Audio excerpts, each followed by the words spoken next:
एकनाथ संभाजी शिंदे एक ऐसा नाम जिसने एक दिन में पूरी दुनिया में हाहाकार मचा दिया। आज हम बात करने वाले हैं एक ऐसे नेता की जो अपने असूल और ईमानदारी के लिए जाने जाते हैं। तो आइए देखते हैं एकनाथ शिंदे के शून्य से मुख्यमंत्री बनने तक का सफर। नमस्कार, मेरा नाम है मेघना साक्षी और आप देख रहे हैं युग अभियान टाइम्स। एकनाथ शिंदे का जन्म महाराष्ट्र के सतारा में हुआ था। उनके परिवार की आर्थिक स्थिति काफी खराब थी। मात्र 16 साल की उम्र में ही एकनाथ अपने परिवार का पालन पोषण करने के लिए ऑटो चलाते थे। उनकी आर्थिक स्थिति इतनी खराब थी कि अपने परिवार को पालने के लिए उन्हें शराब की फैक्ट्री में भी काम करना पड़ा था। एकनाथ शिंदे बाला साहब ठाकरे से काफी प्रेरित थे और इसी वजह से 1980 में वो शिवसेना में शामिल हो गए। 1980 ही वो साल था जब एकनाथ ने मंत्री की दुनिया की तरफ कदम बढ़ाया और अपने गुरु आनंद दिघे के नक्शे कदम पर चलना शुरू कर दिया।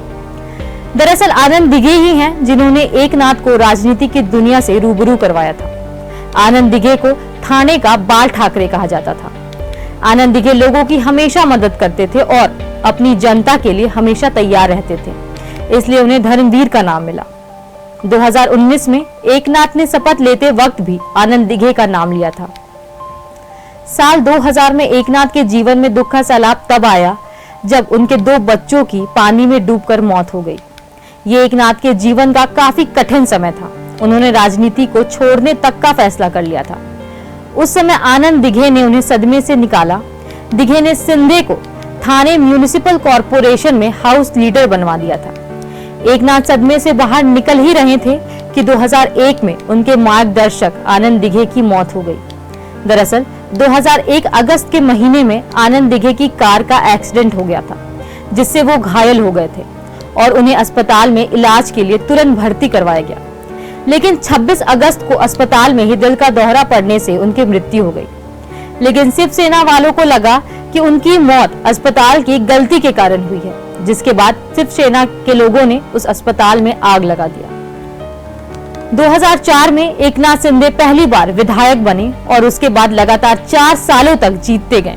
एकनाथ शिंदे को जनता का नेता कहा जाता है, क्योंकि बाढ़ का समय हो या कोरोना का, वो कभी भी अपनी जनता की सेवा करने से पीछे नहीं हटते। पर ऐसा क्या हुआ कि एकनाथ शिंदे ने शिवसेना के खिलाफ इतना बड़ा कदम उठाया?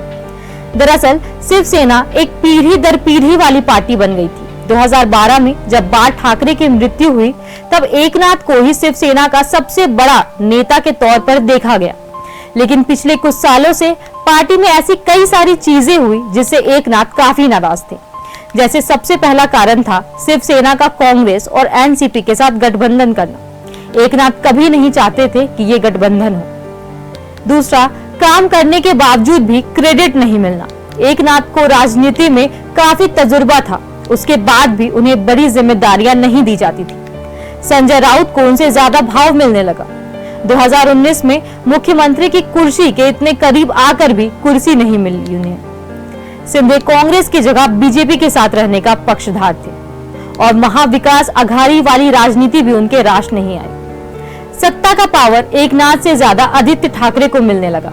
ये कुछ कारण था जिसकी वजह से एकनाथ ने लगभग 40 विधायकों का समर्थन के साथ गुवाहाटी चले गए थे और पूरी शिवसेना को धक्का लगा था।